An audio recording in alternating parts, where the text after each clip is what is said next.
我养大的魔头在谢师宴上用匕首剖开了我的肚子。他扭转刀柄，轻声说：“抱歉师尊，我要救阿若。您没了金丹，还能活。可他不行。”他探出手，可我腹腔空空如也。当年他走火入魔，我的金丹早就给了他。我苦笑着流出眼泪：“你负我。”魔头恍然大悟，惊诧地瞪大眼睛。我重重倒地。黑暗中，机械声音响起：“恭喜您，传输系统任务已达成。”可是声音忽然中断。等等，宿主，反派好像疯了。大家好，欢迎收看皮皮听书。我死了，我又活了。在我任务完成，即将光荣退休前，系统告知我必须回来拯救世界，因为主角快被反派给打死了。我从坟地里爬了出来，我的原身着实难看了许多，破破烂烂，白骨斑斑。宿主，已经过了20年了。系统适时地解释道：“20年，斗转星移，翻天覆地。”我仰头，一场血色的火雨正淅淅沥沥地落下，在荒芜的土壤上渗出黑点。我的太阴剑术插在墓碑前，我探手，它嗡嗡震动，乖顺地跳入我的掌中，寒光大显，戾气盎然。不错，如今我没了必须依照原书演戏的桎梏，在多个世界积攒的经验让我灵力暴涨。师尊，一个声音颤抖而不可置信。我转身看见了横刀而立的达西恒，那个曾经笑吟吟剖开我的肚子要取我金丹的逆徒。在他的剑下，主角宣红河已经气息奄奄，浑身的血弥漫开来，泛起一阵浓烈的铁锈味。他快死了。我皱眉，立刻快步上前。达西恒脸色清白，方才对战时的狂妄桀骜一扫而空。他双眼发红，紧张而讶然地看着我。他猛地回头，冲他的部下问道：“你们有没有看到我的师尊？还是说我又做梦了？你们也看得到，是不是？是不是啊？”他的声音抖得七零八落，压根没有往日里戾气滔天、威压骇人的样子。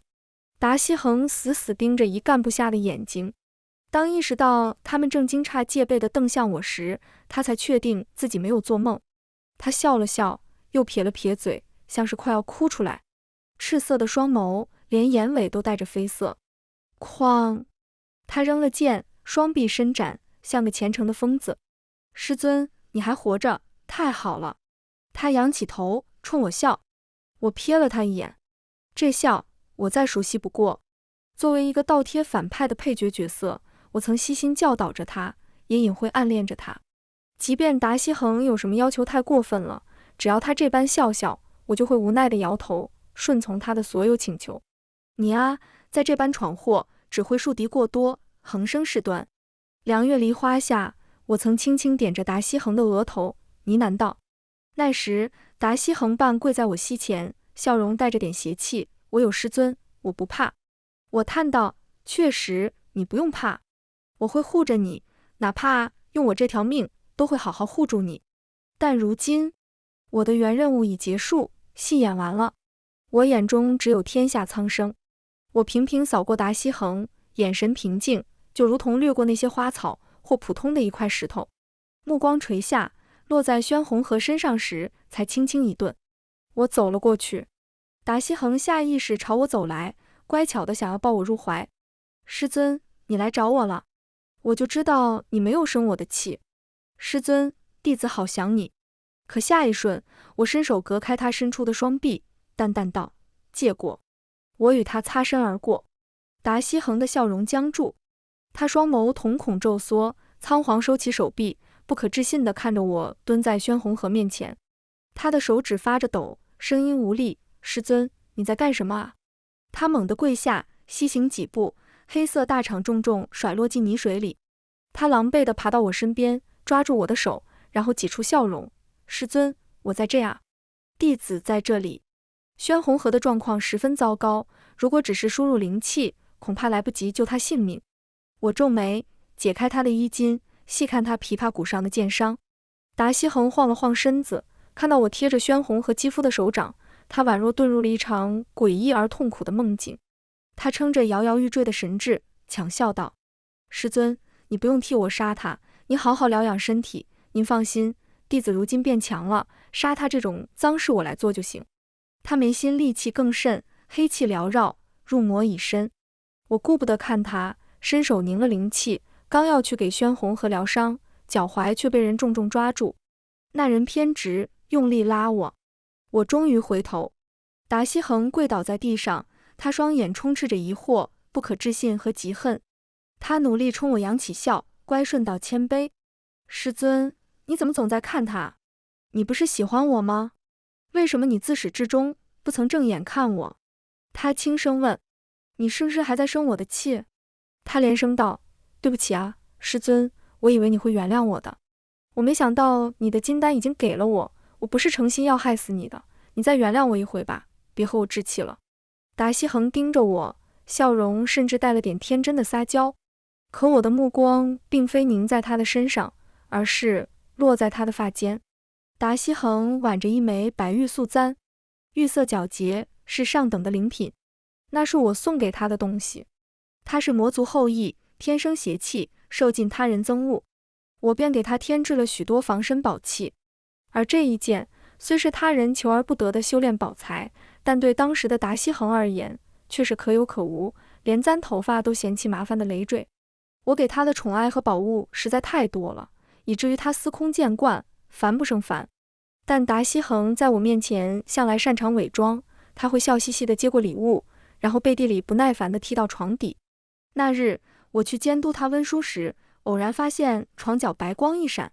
遵循着原文情节，我只好装出受伤难过的神情，皱眉道：你若不想要，大可和我说。只不过这簪子虽一般，但里面藏着一颗回阳丹，能于濒死之际救人，你怎么能说丢就丢？我没告诉他，我为了练就这一枚丹药，费了多少力气，受了多少伤。原文中配角师尊这么做，是因为他爱达西恒，又讷于言语，不愿邀功。那时达西恒握着我的手腕，又露出了笑，他轻松而漫不经心般讨好道：师尊，弟子错了，原谅我这一回吧，下次不敢了。但第二天他溜出师门去猎杀灵兽，我亲眼看见那枚白玉簪又被他扔到了底层抽屉的深处。达西恒张了张嘴，他顺着我的目光摸到了自己发髻上的簪子，他以为我窥见旧物，回心转意，笑容更大。他歪着头，像是忠诚的小狗，轻轻靠了过来，邀功般说：师尊，你看到了？你送我的发簪，我一直戴着呢，我一直都护得好好的。以前我舍不得戴，是怕打架时被人弄坏。如今我戴它，不是为了里面的回阳丹，我哪里舍得毁坏您送给我的礼物？何况如今天下哪有人能伤得了我？他的手指慢慢抚摸簪头，呢喃低语道：我戴它，是因为我觉得这样就好像师尊在摸我的头。弟子想你，想到快疯了。我冲他伸出手，达西恒笑吟吟，连眼角都扬起，他连忙垂下头，靠过来，等待我的抚摸。可是我的手指没有抚摸他的发，反而轻轻一把将那发簪取了下来。乌发散开，垂落在达西恒那脏污的黑色大场上。他迷茫地抬眼看我，是他。玉簪碎裂，我掰开玉簪，取出里面的回阳丹，随手扔掉碎玉。他的瞳孔骤缩，竟然愣在原地，隔了几秒才慌忙来阻止。师尊，师尊，不要，我一点事都没有，我不用回阳丹啊。他着急地解开大氅，趴在地上，那养尊处优的双手不顾满地脏污，将簪子的碎片拢进大氅里。没事，还能修。他自我安慰着，摸着簪子的裂口，小声说：师尊，你是在罚我。我认，只要您能原谅我，您对我做什么，打我也好，骂我也罢，我都认。可是下一瞬，他的话音却猛然顿住，他死死瞪向我的手，因为我竟然将送给他的还阳丹喂进了他的死敌嘴里。达西恒跪在血雨中，挺直身子，像被一柄刀插入了腹部，深深刺入，痛苦地搅动着他的五脏六腑。他面无表情，浑身止不住地颤抖。回阳丹果然极好。宣红和服下后，咳出淤血，重重喘了一口气，猛地睁开了眼。那双眼黑亮纯净。他清醒后，咬紧牙关，忍痛撑起身子，一边摸索自己的剑，一边想要推开我。姑娘小心，魔头还未除，你躲在我身后。阴暗的夜雨中，他摸到了我白骨森森的臂膀。他一惊，正色看向我。我们身后，达西恒恰在此时站起了身，他看着我们二人。呵，他颤抖吐出气声。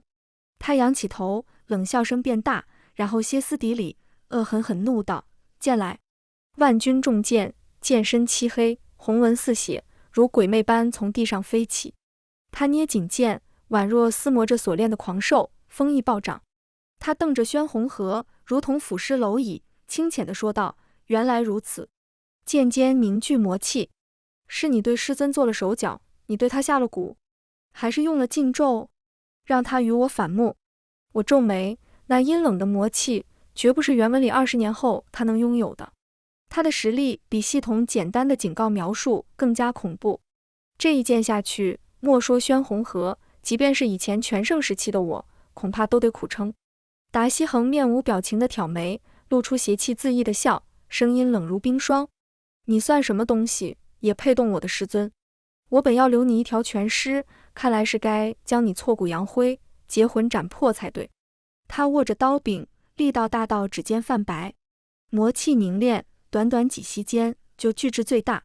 然后达西恒狞笑着怒喝一声，魔气刺向宣红河的心脏。给我死！我沉眉，一把推开欲格挡的宣红河，提剑而上。当！太阴剑发出锐鸣，我的骨头再度裂开。为了不损伤这副原身，我只能泄劲，躲开攻击，自己被余威震得撞到树上。师尊！达西恒惊道。他满身的力气化去，像个无措的小孩，朝我跑来。宣红河离得近，下意识要扶我，一道刀锋刮来，险些断了他的手指。滚开！别碰我的师尊！达西恒冷道。我看向他，捡起我的太阴剑。达西恒！我的逆徒猛地收了邓氏男主的怒气，乖巧地看向我。要滚开的人是你。我淡淡道。我半抱起受伤的男主，不再多言，看也不看达西恒，撕了道空间符，瞬移离去。我用尽储物界里的空间符，等彻底摆脱达西恒后，才缓缓落地。我们逃到了人界，原本熙攘热闹的集市，如今冷清一片，偶有几个路人举着油纸伞，阻隔那漫天灼人的红雨。你为何要救我？我听见那魔头喊你师尊。宣红和微弱的声音响起。我垂眸看他，像是看着这世上所有苦命的凡人。宣红河，我会助你杀掉达西恒。他讶然，你不怕他杀了你吗？我摇头。他看出我异于常人，神情不由认真。你到底是谁？这个问题简单，却着实难答。我仰头看向无边无际的血色天空，在我眼中却是无数的魔气肆虐。火雨之内，一行黑色的大字横亘在半空。达西恒疯魔成狂，民不聊生。我能窥探到所有天机，或者说天机只能因我而改变。我轻声说，我是神。我垂眼望向他，我是来救世的神。我开始一边重塑我的原身，一边教导宣红和修炼。宣红和洗刷干净后，没有初见时那么狼狈。他眼睛又大又圆，目如点漆，整个人清正又带点傻气，憋了好久才敢小声和我商量，仙人，我可不可以叫你师傅？原书中，他自幼是孤儿，无依无靠，凭借捡到的一本秘籍，才歪歪扭扭走上修仙之路。他想叫我师傅，因为叫出声，我便名正言顺地成了他在这世上最亲近的人。达西恒曾经扯谎称病也要摆脱的亲近，没想到却是宣红和小心翼翼妄图争取的东西。我无声叹气，本来只是秉持着工作扫尾的一颗无波无澜的心，忽然软了下来。可以，你叫我师傅吧。他高兴至极，扔了剑，想要抱我，可是又立刻停住。我以为是他畏惧我手臂的白骨，没想到他小心翼翼地蹲下身，看着那些腐烂的伤口，仰着头问我，师傅，你还疼吗？我怕我碰到你，惹你疼。他怕得要命，连喘息都憋住，生怕气流也会伤到我。宣红河，我摸摸他的头，你忘了，我说过，我是神，我不怕疼，你不必担忧我，你放心，无论如何，我都会护着你，哪怕用我这条命。因为这一次入世，我本就是为了他而来。可是宣红河却摇头，他笑了笑，但口气坚定，您比我厉害，难道就该护着我？哪有这种道理？师父，我虽然无父无母，但也知道真心换真心。他握住我的手，双眼清亮诚恳，您护我，我也要护您。我一定努力修炼，迟早有一天不会成为您的累赘。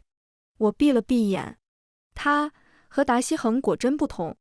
宣红河见我沉默，误以为我不信，他惭愧地笑，抱歉，师父，我太笨了。他握紧拳头，低落道，我太笨了，怎么都不能打败他。我要是能修炼得再快些就好了。他苦笑，深深低下头。这些天，我们除了修炼，也在四处救助百姓。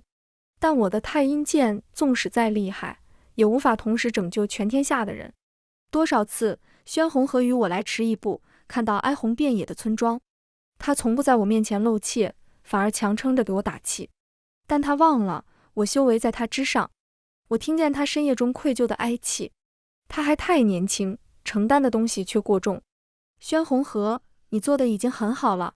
我温声鼓励道，伸手抬起他的头。我安慰，你是正派，根基稳固，自然不如魔道修为提升的快。当初达西恒做我弟子时，顽劣不堪，又常常偷懒耍滑，你怎会比不过他？宣红河抬头，小声问，真的吗？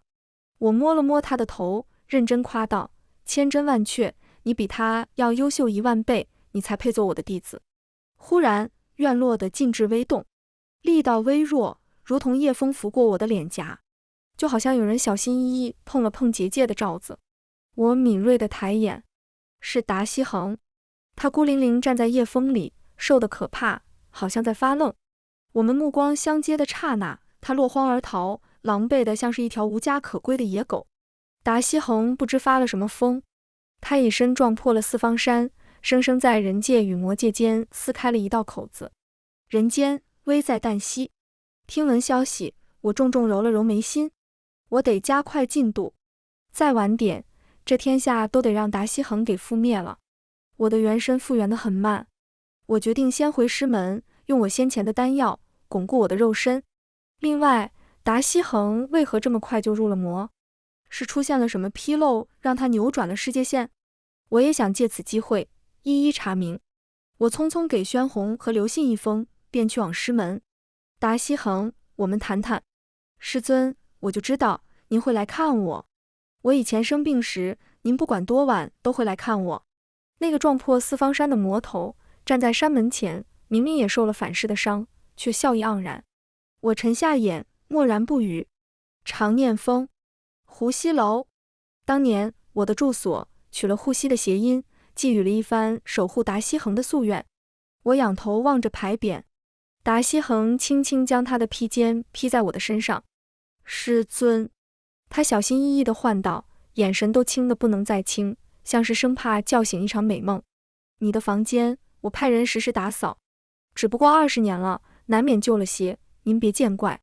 我瞥向他，他以前做我徒弟时顽劣至极，当我管教过严，惹恼了他时，他还会偷偷在我身后撇着嘴皱眉踢石子。如今他明明已经称霸了魔族，在我面前却恭谨有加，如同熊熊燃烧的烈火，被生生压在冰层之下，我总觉得有说不透的危险。我敛下眼，步入楼中，脚步却又停下。四面白墙，帐中帷幕，挂满了我的画像，掺杂魔气的一张张脸笑意浮动，眼中含着媚意，看向我们。分明是我，又不是我。床榻上，我的罗衣素裙堆成了山，粗粗看去，像是叠成了一个窝。达西恒坠在我身后，呼吸潮热。师尊，你原先怪我偷懒，总不肯来湖西楼受你教导。这20年来，我悔过了。弟子睡不着的时候，都会过来，抱着您的旧衣，闻着您的味道，才能入眠。他可怜巴巴地望向我，正如往日里不愿意练功时，便把受伤的手指扬给我看一般。那日，师尊的眼泪滴在了我的虎口处。他终于提起了剖金丹的那场谢师宴。他摸了摸右手，我才看到他手背上有块伤疤。师尊，我真希望你能恨恨我，变成厉鬼来索我命，这样至少我能再见你一面了。可是我一直梦不到你。有天晚上，我头疼欲裂，夜不成寐，我的虎口钻心的疼。我忽然记起你的泪水滴在那里了，就像有块灼烫的烙印渗入我的手心，又酸又热。那时我想你想到疯了，真以为你留给了我什么东西。我拿着匕首扎破虎口，往里面挖啊挖，可什么都没有。可是我却总觉得你的眼泪还炙烤着我，我便扎入更深处，翻搅皮肉，流了一地的血，直到天快亮时，我才清醒过来。他摇头，自嘲地笑：“师尊，您说我好不好笑？”我看着他，达西恒的笑缓慢消失，他皱着眉，摇头：“您不要用这种眼神看我了，好不好？”他揽住我的肩膀，像是这样就能让我恢复如初。赤色的眸子央求着注视我。别这样看我，就像我只是个无关紧要的摆件，就像是我们不是一个世界的人。我们本就不是一个世界的人。我一语双关，再无那日梨花树下的温柔爱意，只有残忍到极致的冷静。我转身，不再管身后的达西恒，径自拉开储藏丹丸的小格子。我眸光一沉，断体的丹药不见了。我转头看向达西恒，他脸上露出几丝心虚，强笑道：“师尊，找什么呢？20年了，许多东西找不到也是情有可原，我帮你问。你给阿若吃了？”我打断了他，他欲言又止，沉默了许久，最终正色解释道：“师尊，您别误会，我虽偷了您的丹药，但那都是谢师宴之前的事。您死后，我绝没动过此楼的一样东西，我甚至禁止他人入内。师尊，我真心悔过了。”真是满口谎话的狼崽子。他紧紧盯着我的神情，可我没有怒意，只有疏远和冷漠。他最后一丝笑意也消失了，喉咙惶恐不安地咽了下。师尊，你罚我吧。我冲他伸出手，天才地宝，名品仙药，尽数还我。达西恒点头，一个好字还没说完，忽然有人在楼外高喊：“尊上，阿若姑娘又病了，您去看看她吧。”闭嘴！达西恒惊得吼道，将那声音压下去后，又意识到这样反而让我更快察觉到真相。他还没把阿若逐出去。达西恒死死定在原地，他张了张嘴，声音虚弱微颤，带着怯懦：“师尊，我只是收留他，我不喜欢他的。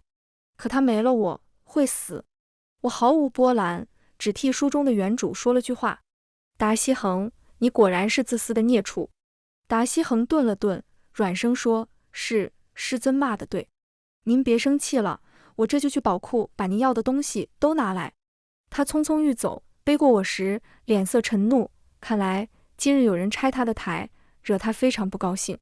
湖西楼下喧闹，达西恒的部下脚步飞快地将一个个宝箱抬了进来，将仙草名品供在我的面前。只不过行进到一半却停了。楼下重回安静，隔了会儿，有怯生生的声音响起：“阿若，求见仙人。”我抚腮，不由笑了笑。我招招手，4扇大门齐齐大开，青帘浮动，细瘦人影跪在门外，弱柳扶风，娇艳妩媚。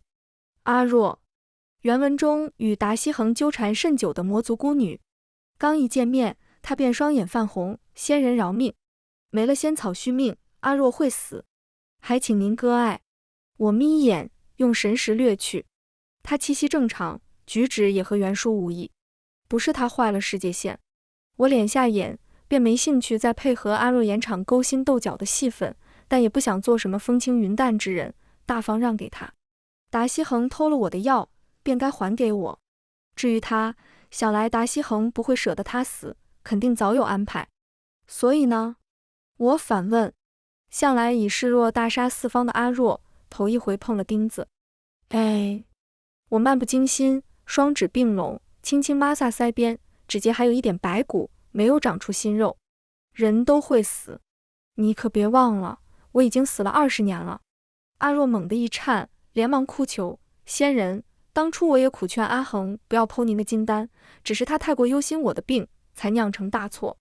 您千万别怪罪我，我也不想的啊。”他抬头拭去眼角泪珠，像是一株摇摇晃晃的寒雨梨花。阿恒他将这些天才地宝给您，可能也不是因为顺着您，而是想重构您的身子，再炼一枚金丹来救我。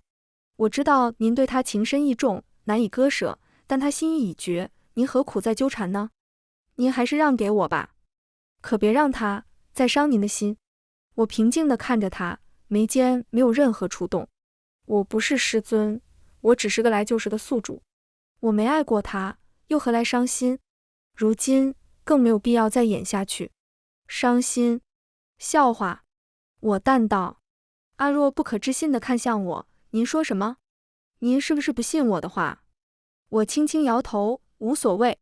我的神情平淡到像是在听旁人的悲欢离合，压根不见一丝对背叛者的愤怒伤痛，轻飘飘到不在乎，如同随手拂去肩膀上的柳絮。是真是假，都无所谓。达西恒与我已无干系，反正如今抢我东西，他做不到，你更做不到。阿若急到表情破功，他刚要说话，却僵住，惊切地看向门外。我顺着他的眼神看去，达西恒站在门槛外，呆呆地看着我。这种神情我只见过一次。达西恒5岁那年被父母遗弃，他没跟上父母的马车，摔在地上，路人嫌弃地躲开。那时他无助地坐在泥坑里，直到我去捡他时，他才哭出了声。滚出去！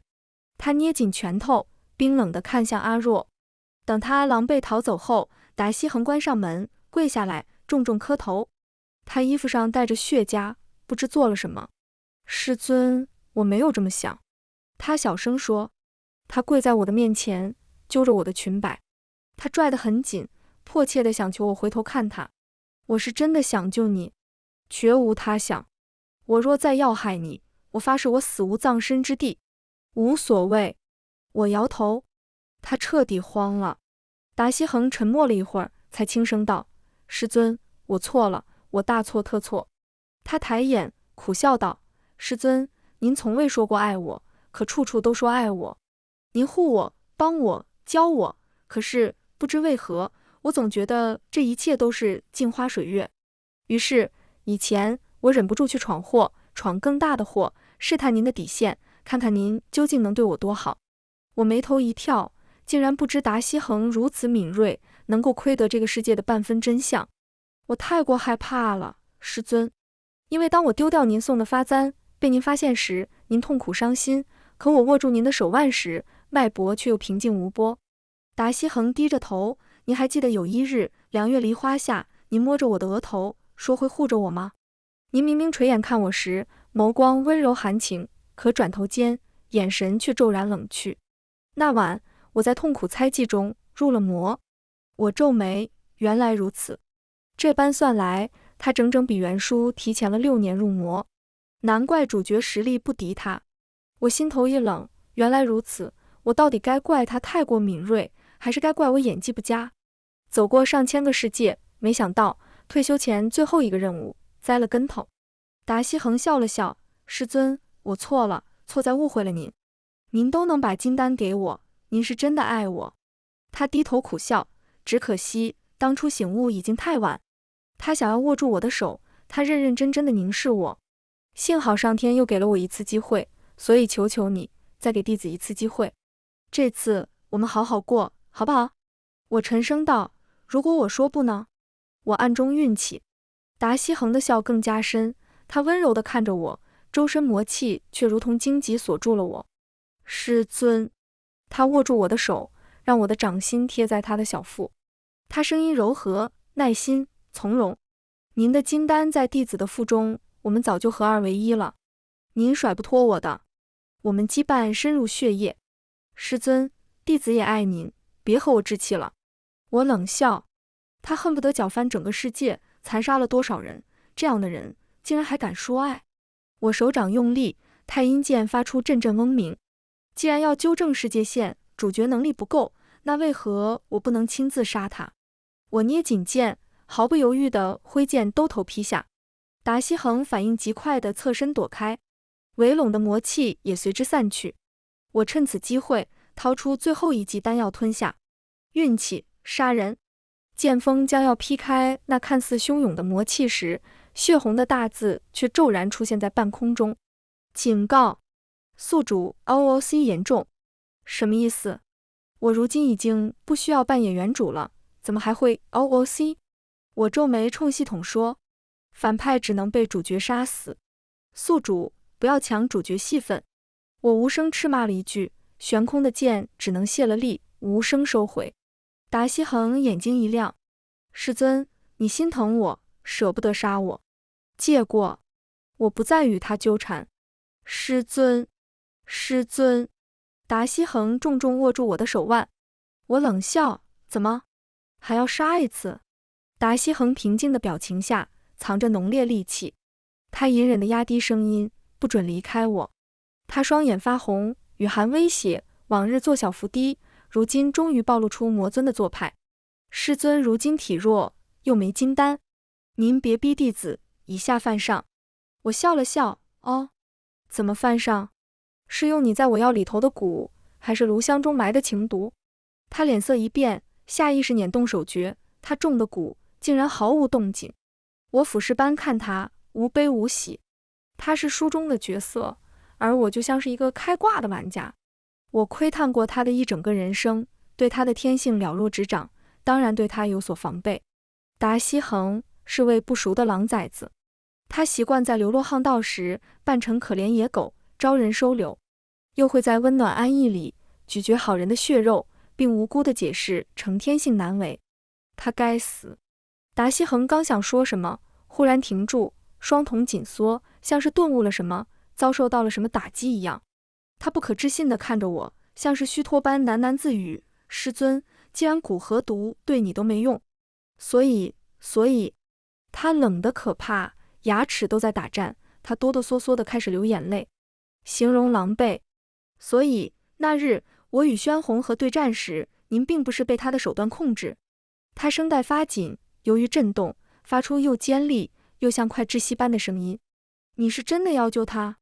这些天您对他的教导也是真心实意的。当然，你是魔，我自然帮他。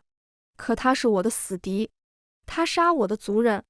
他嘶吼道，眼泪滚落。我皱眉，下意识横剑戒备。达西恒摇头，魔气上了他的脸，化成黑色的鳞片。不对，不对，不应该是这样的。你说过要护我，你说过要爱我，你明明一直都站在我这一边，明明一直都不问理由的站在我这一边。达西恒，我冷静地告诉他，你何苦惺惺作态？你明知道护你的师尊已经被你杀死了。达西恒痛苦地看着我，可我道歉了，我比往日哪一次都诚恳，都乖顺。您不原谅我？他无辜地看向我，说出的话却天真到残忍。达西恒，你不知罪过。我轻声说，我干脆与他斩断联系。以前我们是师徒，如今我们是敌人。我面前的达西恒像是块凉透的石头，从每一个缝隙中都流出酸涩的泪水。他的泪一滴滴落在虎口的伤疤处。师尊，你不能这样。我会悔过，你告诉我该如何悔过，我都能去做。可是你不能彻底不要我。我是犯了错，我不该拿您的金丹去救阿若。他捂着头，可是我是魔，我受尽了人的鄙夷，我压根不知道怎么爱人。阿若是我遇到的第一个族人，我看见他，就像是看见了我自己。我那时太年幼，以为这种认同感就是爱，我错了。阿若忤逆了你，我方才已经彻底处置了他。师尊，我爱的是你。他苍白地看着我，等待我的回答。楼外，一声长喝贯穿夜空，清明正直，魔头，放人，受死，该死。达西恒愤恨地抬眼，他深深吸了一口气，终于克制住满目怒容和嗜血虐杀的神情。他隐忍地将一个木匣子交给我，这是今日我还给您的最后一味药材，望师尊早日圆满，康健绵延。他强笑道，您再想想，漠河弟子在赌气了，回来吧，求您。轰！楼外爆破声如同惊雷，声音杂乱，压住了他的话音。达西恒再也忍不住，他神情阴冷地提起剑，垂目冲我说，师尊，等我杀了他，再向你请罪。我踱不出去。不知道宣红河是找了多少路才寻过来的。他说会护我，竟然真的说到做到了。宣红河站在屋檐上，满身挂彩，双眼却明亮坚定。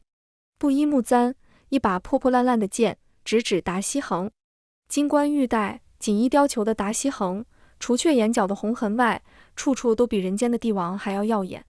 一个如烈阳，一个如寒冰。我有种直觉，这也许就是他们的最后一战。达西恒面无表情地看向宣红河，捏拳，凭空用魔气凝成的小剑密密麻麻砸向宣红河。这一招先前曾险些要了宣红河的命，如今他却已然能勉强躲过。只不过还不够。达西恒祭出万钧魔剑，瞬间与宣红河纠缠在一起，双剑相击，白光如同火焰闪烁在夜幕之中。一番缠斗后，他们齐齐后退，宣红河往后多退了数步。达西恒嘲讽，不过如此。但下一瞬，他却变了脸色。宣红河方才原来并非只是力竭后退，而是腾出空来，以真气化成锁链，困住达西恒。那锁链压在达西恒身上，竟然让他吃力地瘫倒。我心中不由揣摩，宣红河这些日子的修炼进步竟然如此之快。只不过达西恒的反应也极快，他祭出重剑，悬空刺向宣红河。宣红河抿唇，竟然不躲不避，生生受了这一剑，也要把自己的最后一击压过去。达西恒被震在真气下，他怒吼着，不断冲宣红河挥舞魔气化形的刀剑。他不停地怒吼，戾气骇人，声带几乎撕裂。痛苦和绝望让他喉咙冒出血味，他憎恨地瞪着宣红河。该死！宣红河，你该死！我皱眉，这场战局竟然比我想象中还要吃力。宣红河的闪避和格挡已然缓慢下来，他的衣衫甚至被魔气划出口子。达西恒魔气太强，宣红河快压制不住了。宣红河，杀了他！我冲宣红河喊道。这一声本是为了替他驱散魔气，清明神台，但达西恒也听见了。被压在地上的他骤然一抖，像是被惊到了。他慌乱着，立马用力扭转脑袋，艰难到腮帮紧咬，颧骨在粗糙利齿上磨出一片红痕。这分明是无比清晰的事实，可他却似乎还要不厌其烦地重新确认一次。当他终于看清给宣红和助威的人是我，血红的眼睛睁到最大，目眦欲裂，流出泪水。一直挣扎的他突然不动了，他像是变身的筋骨都被人拔走。他没有再叫。宣红和斥喝着，将剑刺入他的后背，扎进去，拧转剑柄，捅穿心脏。达西恒死得无声无息。魔王已除，天下太平。系统的声音适时响起。恭喜宿主，任务成功，祝您退休愉快。一切都结束了。宣红河拨出剑，他呆呆看着我。师傅，他死了。待我点头后，他终于控制不住，用力跑过来，紧紧抱住我。师傅，师傅，谢谢你。灼热的泪水干干净净，却惹得我心头也一暖。只是有什么东西忽然从我袖带中摔到了地上。我瞟了一眼，是个木匣子。依稀记得，这好像是达西恒与宣红河对战前送给我的东西。我随手打开，里面丝锦制成的软垫层层包裹，宛若对待什么珍宝。中间放着的是我的金丹。师傅，宣红河有些不安地打量我的神色，看到我并无异色后，才松了口气。我摇摇头，将金丹送给了他。我的身形渐消，系统弹出的提示倒计时轻轻响起。你拿着吧，用它去守护天下太平。我最后一次仰头看着这世界。天空开阔，血雨停歇，旭日刺破天空。明日将是光辉璀璨的一天。以此结局，作为我退休前最后一个任务，再好不过了。全文完，皮皮听书，感谢您的观看。每天上新精彩小说，喜欢就订阅吧。